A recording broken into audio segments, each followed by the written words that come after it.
Thank you all. Please be seated.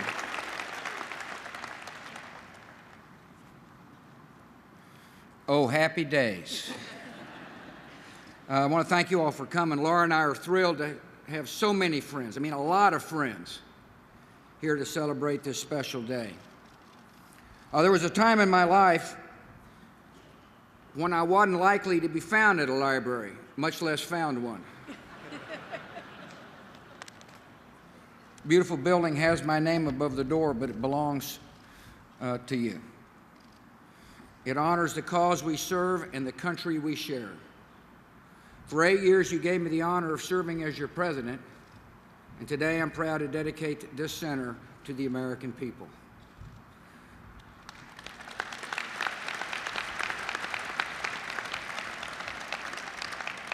I am very grateful to President Obama and Michelle for making this trip.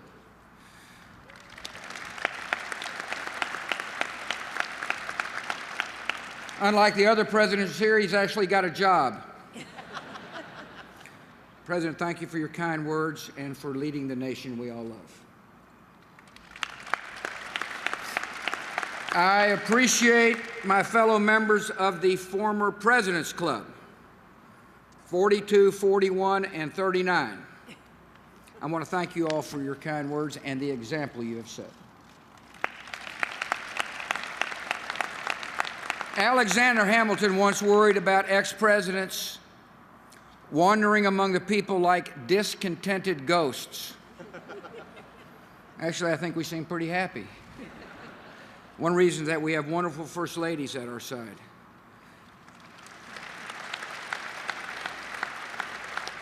Hillary and Rosalind, thank you for your service and your generosity. Mother and Laura, you know how I feel. Connie introduced the world leaders with whom I had the privilege to serve. You're good friends, and I'm honored to have you here in the Promised Land. I want to welcome the members of Congress. Mr. Speaker, appreciate you coming. And the diplomatic corps, I know you will all be happy to hear that this speech is a lot shorter than the State of the Union. I thank the governors, Governor of our own home state, and other governors, mayors, state and local officials who joined us. I welcome members of my cabinet, the White House staff and administration, especially Vice President Dick Cheney.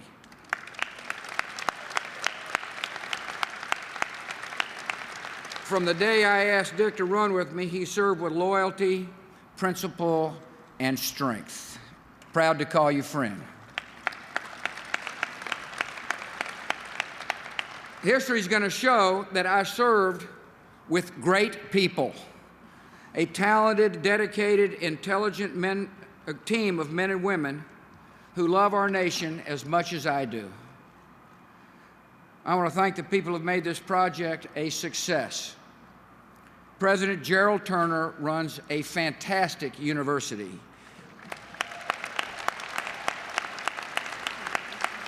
A university with active trustees, dedicated faculty, and a student body that is awesome.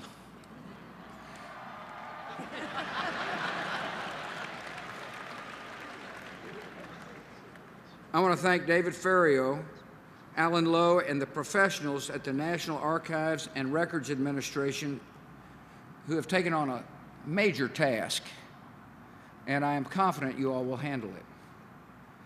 I appreciate the architects, landscapers, and designers, especially Bob Stern, Michael Van Valkenburg, and Dan Murphy. I want to thank the folks of Manhattan Construction, as well as all the workers who built a fine facility that will stand the test of time. I thank the fantastic team at the George W. Bush Center, headed by Mark Langdale and Jim Glassman, and my longtime pal, Donnie Evans. Much to the delight of the folks who worked on this project, we have raised enough money to pay our bills. We have over 300,000 contributors from all 50 states, and Laura and I thank you from the bottom of our hearts.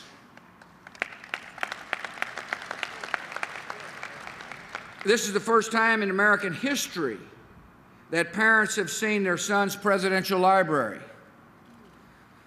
Mother, I promise to keep my area clean. You know, Barbara Bush taught me to live life to the fullest, to laugh a lot, and to speak my mind, a trait that sometimes got us both into trouble. Dad taught me how to be a president. Before that, he showed me how to be a man. And 41, it is awesome that you are here today.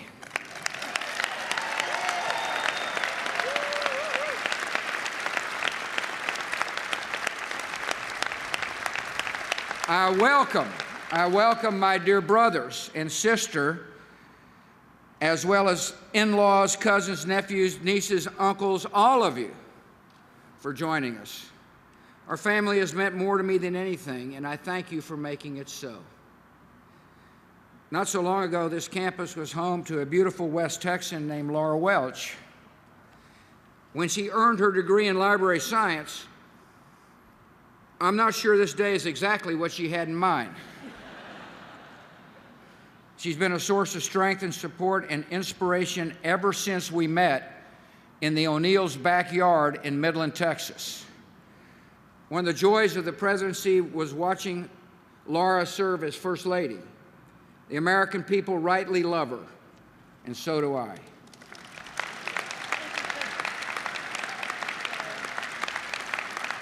Laura's going to be even better at her next role, grandmother. It was a joy. I can't tell you what a joy it was to hold little Mila. And I am really happy that Mila's mother and father, Jenna and Henry, could make it here today. Thank you all for coming. So if you don't have anything to do in the morning, tune in to the Today Show. Jenna's a correspondent, thereby continuing the warm relations the Bush family has with the national press. And I'm really proud of Barbara, who's with us, for her incredible work to serve others and to save lives.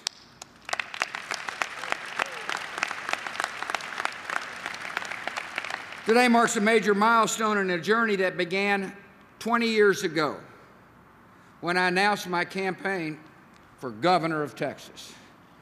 Some of you were there that day. I mean, a lot of you were there that day. I picture you looking a little younger. You probably picture me with a little less gray hair. In politics, you learn who your real friends are.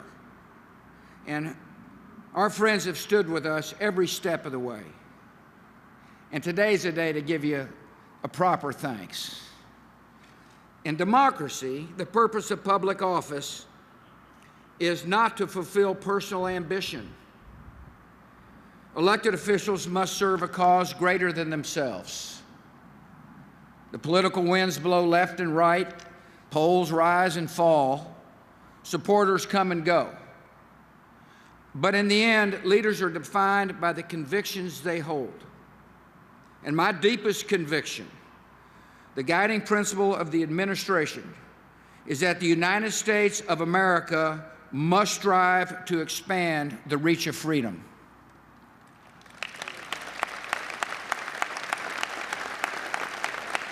I believe that freedom is a gift from God and the hope of every human heart. Freedom inspired our founders and preserved our union through civil war and secured the promise of civil rights. Freedom sustains dissidents bound by chains, believers huddled in underground churches, and voters who risk their lives to cast their ballots. Freedom unleashes creativity, rewards innovation, and replaces poverty with prosperity. And ultimately, freedom lights the path to peace. Freedom brings responsibility. Independence from the state does not mean isolation from each other. A free society thrives when neighbors help neighbors, and the strong protect the weak, and public policies promote private compassion. As president, I tried to act on these principles every day. It wasn't always easy, and it certainly wasn't always popular. One of the benefits of freedom is that people can disagree. It's fair to say I created plenty of opportunities to exercise that right. But when future generations come to this library and study this administration, they're going to find out that we stayed true to our convictions.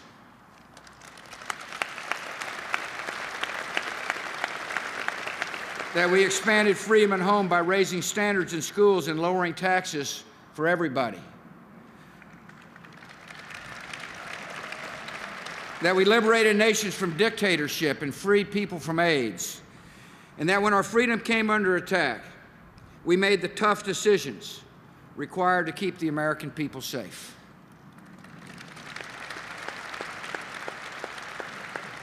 Those same principles define the mission of the Presidential Center. I'm retired from politics, happily so, I might add, but not from public service. We'll use our influence to help more children start life with a quality education, to help more Americans find jobs and economic opportunity, to help more countries overcome poverty and disease, to help more people in every part of the world live in freedom. We'll work to empower women around the world to transform their countries, stand behind the courageous men and women who have stepped forward to wear the uniform of the United States to defend our flag and our freedoms here at home. Ultimately, the success of a nation depends on the character of its citizens. As president, I had the privilege to see that character up close. I saw it in the first responders who charged up the stairs into the flames to save people's lives from burning towers. I saw it in the Virginia Tech professor who barricaded his classroom door with his body until his students escaped to safety. I saw it in the people in New Orleans who made homemade boats to rescue their neighbors from the floods.